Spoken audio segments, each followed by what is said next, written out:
Hi friends, welcome to cuisine Vino. எல்லாரும் எப்படி இருக்கீங்க? இந்த மழை நேரத்தில் சுட சுட சூப்பரான செட்டிநாடு சிக்கன் குழம்பு தான் நான் உங்களுக்கு செஞ்சு காட்ட போகிறேன். எனக்கு தெரிஞ்ச மாதிரி நான் வீட்டில் எப்படி செய்வேனோ எங்கள் ஊரில் எப்படி செய்வோமோ அந்த ரெசிபி என்னோட ஃபேமிலி ரெசிபி தான் உங்களோட ஷேர் பண்ணிக்க போகிறேன்.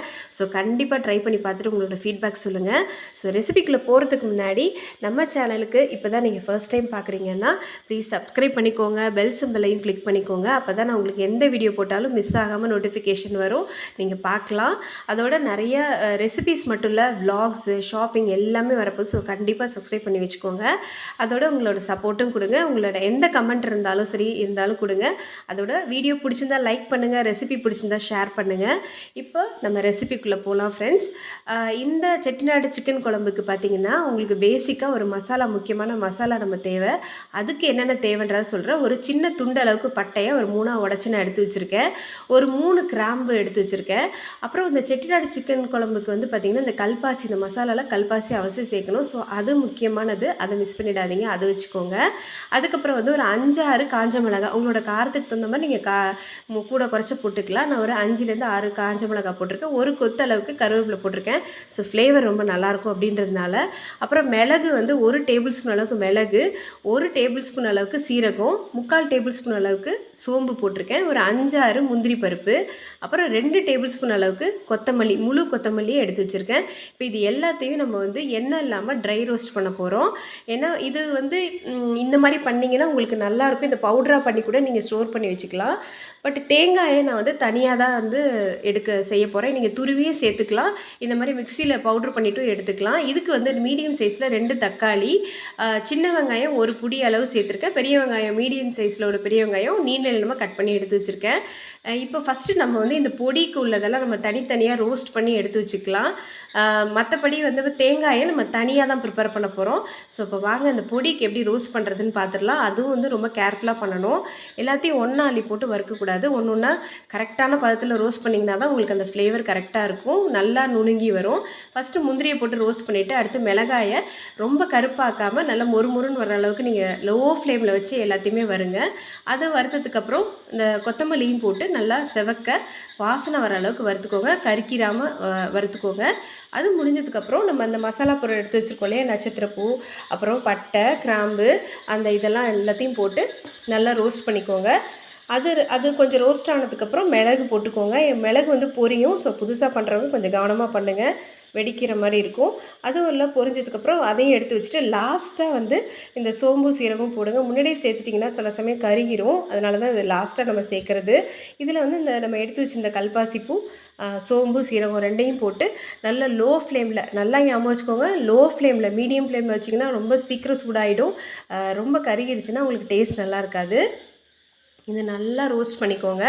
இது ரோஸ்ட் ஆனதுக்கப்புறமா ஆற வச்சுருங்க. அது ஆறிட்டு இருக்கும்போதே லாஸ்ட்டாக அடுப்பு ஆஃப் பண்ணுறதுக்கு முன்னாடி இந்த எடுத்து வச்சுருந்த கருவேப்பிலையை வந்து அப்படியே லைட்டாக போட்டு அதில் ரோஸ்ட் பண்ணிக்கோங்க. அதில் இருக்கிற அந்த ஈரம் இருக்கும் இல்லையா, அது போகிற அளவுக்கு எடுத்து வச்சிட்டிங்கன்னா நம்ம நுணுக்கும் போது நல்லா சூப்பராக அதோடு சேர்ந்து பவுடராகி வரும். இப்போ இதையும் நம்ம ரெடியாக எடுத்து வச்சிட்டோம்.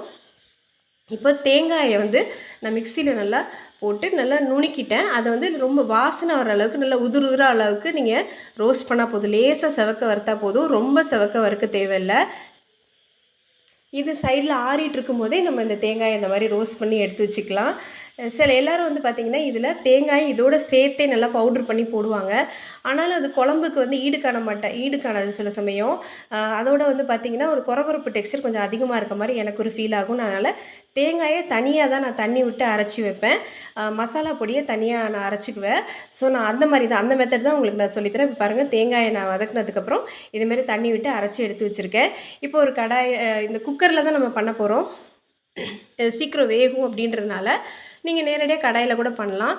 நல்லெண்ணெயோ இல்லை ரிஃபைண்ட் ஆயிலோ அதை விட்டுட்டு ஒரு 4 டேபிள் ஸ்பூன் விட்டுக்கோங்க. அதில் ஒரு பட்டை, ஒரு பிரிஞ்சி இலை, ஒரு 2 கிராம்பு போட்டு நல்லா வதக்கிக்கோங்க. அது நல்லா வந்து ரோஸ்ட் பண்ணிக்கோங்க. அது ஓரளவு ரோஸ்ட் ஆகட்டும். நல்லா மீடியமில் வச்சே செய்யுங்க. எண்ணெய் சூடானன்னு போட்டிங்கன்னா தான் உங்களுக்கு அந்த மாதிரி கரெக்டாக வாசனை வரும். இப்போது நம்ம எடுத்து வச்சுருக்கிற வெங்காயம், சின்ன வெங்காயம், பெரிய வெங்காயம் 2யும் போட்டு நல்லா ரோஸ்ட் பண்ணுங்கள். இப்போ அந்த வெங்காயம் நல்லா வதங்கினதுக்கப்புறம் நம்ம எடுத்து வச்சுருக்கிற கொத்தமல்லி, கொஞ்சம் கருவேப்பிலை அதையும் போட்டு கொஞ்சம் நல்லா வதக்கிக்கோங்க. ரொம்ப வதங்கணும் வெங்காயம் அப்படின்னு அவசியம் இல்லை. எல்லாமே ஓரளவு இந்த கண்ணாடி பதம் அந்த அளவுக்கு வதங்கினா போதும். இது வதங்கினதுக்கப்புறம் நம்ம வந்து தக்காளி சேர்த்துக்கலாம். அதாவது நம்ம எடுத்துருக்கிறது வந்து பார்த்திங்கன்னா, நான் நாட்டுக்கோழி கிடையாது. நாட்டுக்கோழியில் பண்ணிங்கன்னா இன்னும் அட்டகாசமாக இருக்கும். நான் எடுத்துருக்கிறது வந்து 1/2 கிலோ அளவுக்கு தான் சிக்கன் எடுத்திருக்கேன். ஸோ அந்த அளவுக்குள்ள மசாலா தான் நான் இதில் சேர்த்துருக்கேன். ஸோ 1/2 கிலோ சிக்கனை போட்டுட்டு மஞ்சத்தூள் 1/4 டீஸ்பூன் அளவுக்கு மஞ்சத்தூள் போட்டுக்கோங்க. 1 டேபிள் ஸ்பூன் அளவுக்கு இஞ்சி பூண்டு பேஸ்ட் போட்டுக்கோங்க. மிளகாத்தூள் வந்து உங்கள் காரத்துக்கு தகுந்த மாதிரி போட்டுக்க. நான் 1 டேபிள் ஸ்பூன் அளவுக்கு போட்டிருக்கேன். இப்போ இந்த கறி வதங்குறதுக்கு அளவுக்கு மட்டும் நம்ம வந்து உப்பு சேர்த்து நல்லா ஒரு 5 மினிட்ஸ் மீடியம் ஃப்ளேமில் வச்சு நல்லா வதக்கிக்கோங்க. அது வதங்கிட்டு இருக்கும்போதே நம்ம வந்து இந்த மசாலா வறுத்து வச்சுருக்கோம் இல்லையா, அதை நம்ம வந்து பவுட்ரு பண்ணிட்டு வந்து போட்டுடலாம். இப்போ இந்த பவுட்ரு பண்ணதுக்கப்புறம் நல்லா அதை எல்லாத்தையுமே சேர்த்துடலாம். இந்த அளவுக்கு உள்ள பவுட்ருக்கு இந்த குழம்புக்கு தான் நான் அதை போட்டிருக்கோம் நம்ம. ஸோ எல்லாத்தையுமே சேர்த்து நல்லா ஒரு 5 மினிட்ஸ் நல்லா வதக்கிக்கோங்க. கலர் பாருங்கள், அப்படியே அட்டகாசமாக இருக்குது. செய்யும் போதே பார்த்திங்கன்னா அவ்வளோ வாசனையாக இருக்குது. ஸோ அது நல்லா ஒரு 5 மினிட்ஸ் வதங்கினதுக்கப்புறம் நம்ம அரைச்சி வச்சுருக்கிற அந்த தேங்காய் பேஸ்ட்டையும் போட்டு நல்லா வந்து நீங்கள் வதக்கிக்கோங்க. கொஞ்சம் நேரம் வதக்கிட்டு அதோட நம்மளுக்கு தேவையான அளவு தண்ணி, நான் வந்து ஒரு 2 டம்ளர் அளவுக்கு தண்ணி விட்டுறேன். மீடியம் சைஸ் டம்ளரால் 2 டம்ளர் அளவுக்கு தண்ணி விட்டுருக்கேன். கொஞ்சம் கொத்தமல்லி போட்டு கொஞ்சம் கருவேப்பிலை போட்டு நல்லா மிக்ஸ் பண்ணிவிட்டு ஒரு மீடியம் ஃப்ளேமில் வச்சு ஒரு 2 விசில் வச்சுக்கோங்க. அது வேணால் ஆல்ரெடி ஒரு 35% மேலே நம்மளுக்கு குக் ஆகிடுச்சு. அவ்வளோ 2 விசில் வச்சாலே உங்களுக்கு இந்த மாதிரி சூப்பரான செட்டிநாட்டு சிக்கன் குழம்பு ரெடி ஆகிடுச்சு. அவ்வளோ வாசமாக இருக்குது. வீட்டில் குழந்தைங்க எப்படா நம்மளுக்கு சாப்பிட கொடுப்பாங்க அப்படின்னு பார்த்துட்டு இருந்தாங்க.